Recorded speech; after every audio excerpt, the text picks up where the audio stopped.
नमस्कार दोस्तों, walk with चर्चा में आप सबका स्वागत। आज चर्चा वापस भ्रष्टाचार के ऊपर और भ्रष्टाचार के विभिन्न प्रकार। कल आपने देखा महुआ मोइत्रा को जब एक्सपेल किया गया, उसके पीछे पूरा इंडिया अलायंस खड़ा हुआ था।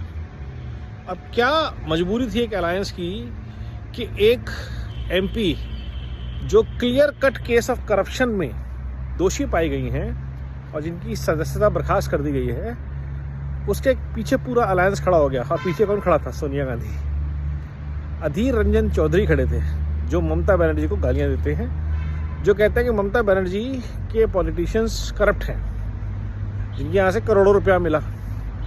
और ये पूरा इकोसिस्टम जो है खड़ा है एक ऐसे एमपी के लिए जिससे इनको लेना नहीं है, बट क्योंकि एक करप्ट आदमी पे घास गिरी है, जो कि अपनी एक्सेस, अपना एमपी का प्रिविलेज बेच रहा है, जिसको लोगों ने चुना, उसने लोगों की कोई बात नहीं करी कभी संसद में। उसका एकमात्र एजेंडा अडानी। क्यों? क्योंकि अडानी गुजरात से है, क्योंकि अडानी बिजनेसमैन है, क्योंकि अडानी की ग्रोथ बहुत ज़्यादा हो रही है, क्योंकि अडानी पोर्ट्स बना रहा है, क्योंकि अडानी एयरपोर्ट्स ले रहा है। लेकिन वो ये नहीं बता पा रही कि अडानी को कांग्रेस सरकार क्यों काम दे रही है, या अन्य राज्य की सरकारें क्यों काम दे रही है। राजस्थान में गहलोत क्यों दे रहा है, ममता बनर्जी क्यों दे रही है, उड़ीसा में क्यों उनको काम मिल रहा है?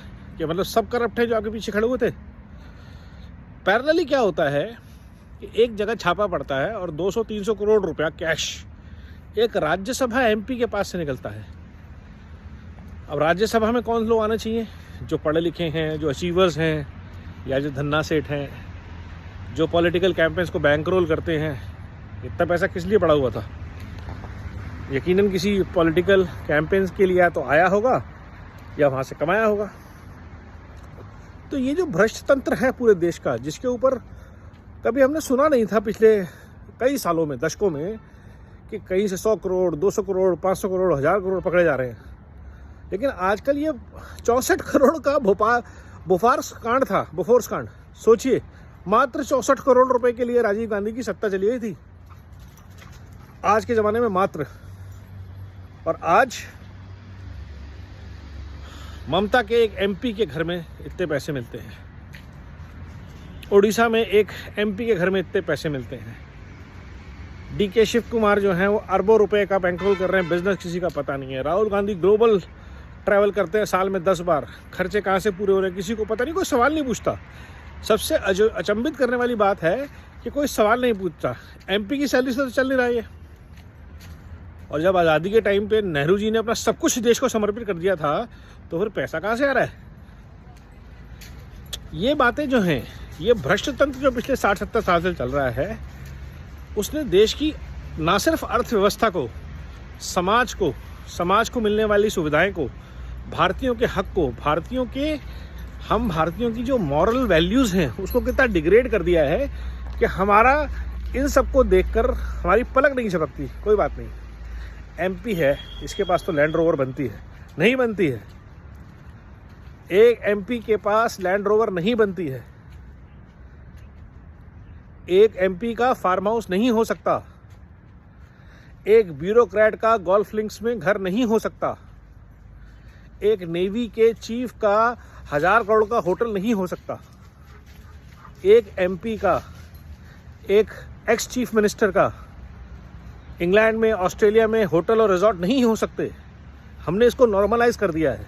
समझिए, भ्रष्टाचार पे करारा प्रहार और अनएक्सेप्टेबिलिटी होनी बहुत ज़रूरी है, क्योंकि उसकी कीमत हमें चुकानी पड़ती है। जब हम 5000, 10,000, 20,000 छोटे छोटे कामों के लिए देते हैं, वो 20-20 हज़ार, लाख लोगों से इकट्ठे होकर इन सबकी जेबों में पहुँचते हैं।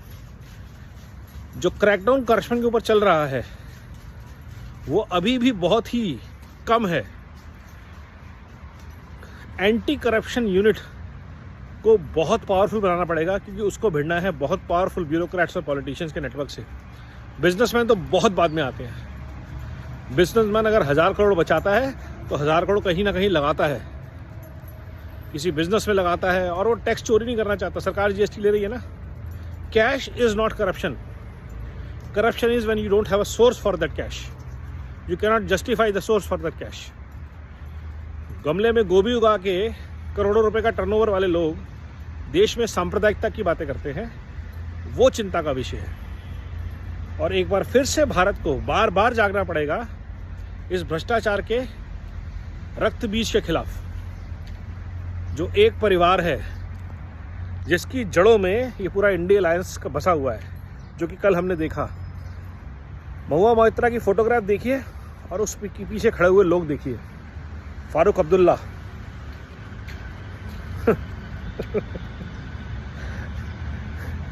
अब किस किस का नाम लीजिए, देखिए वो फोटोग्राफ दीजिए और आपको एहसास होगा। ये फोटोग्राफ दीजिए, देखिए कि भ्रष्ट तंत्र कितना एकता लाता है। और सबको मोदी से इसलिए कष्ट है क्योंकि मोदी उनका दुश्मन है जो भ्रष्ट है, और कोई बातचीत नहीं है।